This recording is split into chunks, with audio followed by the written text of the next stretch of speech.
بسم اللہ الرحمن الرحیم۔ آج میں آپ لوگوں کے سامنے جس حوالے سے گفتگو عرض کروں گا وہ کوئی ایسی گفتگو نہیں ہے، بلکہ ایک ایسی گفتگو ہے جو حق و باطل کے درمیان فیصلہ کن جو ایک معرکہ پیش آیا تھا رمضان المبارک کے مہینے میں، اور اسلام کی جو ایک پہلی جنگ تھی جو کفار و مشرکین سے لڑی گئی تھی اور جو بے سر و سامانی کے عالم میں لڑی گئی تھی، اس کی میں آپ لوگوں کے سامنے کچھ باتیں عرض کروں گا اس کے متعلق، کیونکہ آپ کو بھی پتہ ہونا چاہیے کیسا غزوہ بدر تھا اور کس طرح صحابہ ہمارے سر و سامانی کے عالم میں تھے۔ نہ تو ہمارے نبی نے مشرکوں کو کوئی نقصان پہنچایا تھا، نہ ہی ان کے اقتدار کو کوئی چیلنج کیا تھا، نہ ہی ان سے کچھ کرا تھا، بلکہ نبی تو خود الٹے صحابہ کرام مکہ کو چھوڑ کر کے مدینہ منورہ آ گئے تھے، اپنی آبادیاں چھوڑ کر کے آ گئے تھے، اپنے گھروں کو چھوڑ کر کے مدینہ آ گئے تھے، لیکن اس کے باوجود کیسی یہ جنگ تھی آپ لوگوں کے سامنے کچھ باتیں عرض کروں گا۔ رمضان یاد رکھو یہ وہ مہینہ ہے جس میں حق و باطل کے درمیان ایک فیصلہ کن معرکہ واقع ہوا ہے، جسے ہم لوگ کسی معمولی نام سے نہیں جانتے ہیں بلکہ غزوہ بدر کے نام سے جانتے ہیں۔ اچھا، غزوہ بدر لوگ بولتے ہیں بدر کیا ہے؟ دیکھیں، ایک بدر یا تو اس جگہ کا نام ہے یا بدر وہاں پر کچھ سرداروں کے نام کے ہیں، تو اس وجہ سے وہ جگہ بدر کے نام سے جانی جاتی ہے، یا وہاں پر کچھ کنویں ہیں، فی الحال وہ علماء کرام آپ لوگوں کو بتا دیں گے، لیکن جسے ہم لوگ غزوہ بدر کے نام سے جانتے ہیں۔ دیکھیں، غزوہ بدر کوئی معمولی معرکہ نہیں تھا، کوئی چھوٹا موٹا معرکہ نہیں تھا، اس کا مقصد جہانگیری اور کشور کشائی نہیں تھا۔ کفار مکہ مدینہ میں موجود مسلمانوں کے دشمن اس لیے نہیں تھے کہ مدینہ کے مسلمانوں نے کفار مکہ کو کوئی جانی اور مالی نقصان پہنچایا تھا، بلکہ وہ تو الٹے مکہ چھوڑتے وقت اپنی زمین اور جائیداد چھوڑ کر آئے تھے۔ نہ مسلمانوں نے اہل مکہ کے اقتدار کو چیلنج کیا تھا، بلکہ مسلمانوں کے قائد اللہ کے رسول نے ان کے مشرکانہ عقائد پر تنقید کی تھی، معبودان باطل کی خدائی کا انکار کیا تھا، ایک اللہ کی عبادت اس کی حاکمیت کا اعلان کیا تھا۔ اہل مکہ جن عقائد کو صدیوں سے درست مانتے آ رہے تھے، پتھروں کے جن بتوں سے انہوں نے اپنی امیدیں باندھ رکھی تھیں، جن کے آستانوں پر وہ نظر و نیاز پیش کرتے تھے، یک بیک انہی میں سے ایک شخص اٹھتا ہے، کہتا ہے لا الہ الا اللہ، اللہ کے سوا کوئی معبود نہیں۔ اہل مکہ اس سے مصالحت کی کوشش کرتے ہیں، اس بات پر راضی کرنا چاہتے ہیں کہ ایک دن ہم تمہارے معبود کی پوجا کر لیا کریں اور ایک دن تم ہمارے معبودوں کی پوجا کر لیا کرو، مگر وہ دو ٹوک الفاظ میں کہتا ہے اے کفار مکہ قل یا ایھا الکافرون۔ رب نے قرآن اتار دیا، قل یا ایھا الکافرون، کہہ دو ان کافروں سے لا اعبد ما تعبدون، تم جس کی عبادت کرتے ہم اس کی بات نہیں کریں گے۔ اے منکرین حق، ان کی پرستش کر ہی نہیں سکتا جن کی تم کرتے ہو، تمہارے لیے تمہارا دین ہے، لکم دینکم ولی دین، تمہارے لیے تمہارا دین ہے اور ہمارے لیے ہمارا دین ہے۔ غزوہ بدر کی جو تفصیلات کتب سیرت میں ملتی ہیں ان کا خلاصہ یہ کہ 17 رمضان المبارک 2 ہجری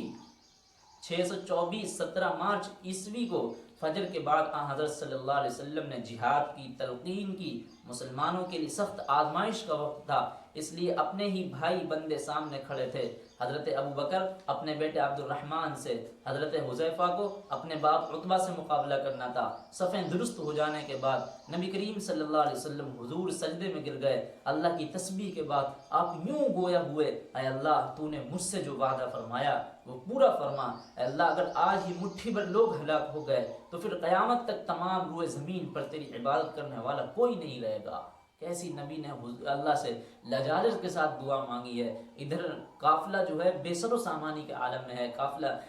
جنگ اور صحابہ کے پاس بے سر و سامانی کے عالم میں نہ ہتھیار ہے نہ کچھ موجود ہے، ادھر 1000 کے لشکر میں وہ لوگ موجود ہیں اور وہ ہتھیاروں سے لیس ہیں اور ہر طرح سے ہیں وہ لوگ فٹ فاٹ ہیں، لیکن اس کے باوجود اور یہ جنگ کیسی جنگ ہے؟ دیکھیں، حضرت ابو بکر اپنے بیٹے عبد الرحمن کے سامنے تھے، حضرت حذیفہ کو اپنے باپ کے عتبہ سے مقابلہ کرنا تھا، مطلب ایسے لوگوں سے مقابلہ کرنا تھا جو اپنے ہی لوگ تھے، اپنے باپ تھے، اپنے بیٹے تھے، اور نبی اکرم صلی اللہ علیہ وسلم تو سجدے میں گر گئے، اللہ سے لجاجت کے ساتھ دعائیں مانگنے لگے، اے اللہ جو تو نے مجھ سے وعدہ فرمایا وہ پورا فرما۔ اے اللہ اگر آج یہ مٹھی بھر لوگ شہید ہو گئے، اگر آج یہ مٹھی بھر لوگ یہ ختم ہو گئے تو پھر اس روئے زمین پر قیامت تک تیری کوئی حمد و ثنا کرنے والا نہیں ہوگا۔ اللہ کو یہ ایسی دعا قبول ہوئی اللہ کے یہاں کہ دعا کے علاوہ نبی اکرم صلی اللہ علیہ وسلم نے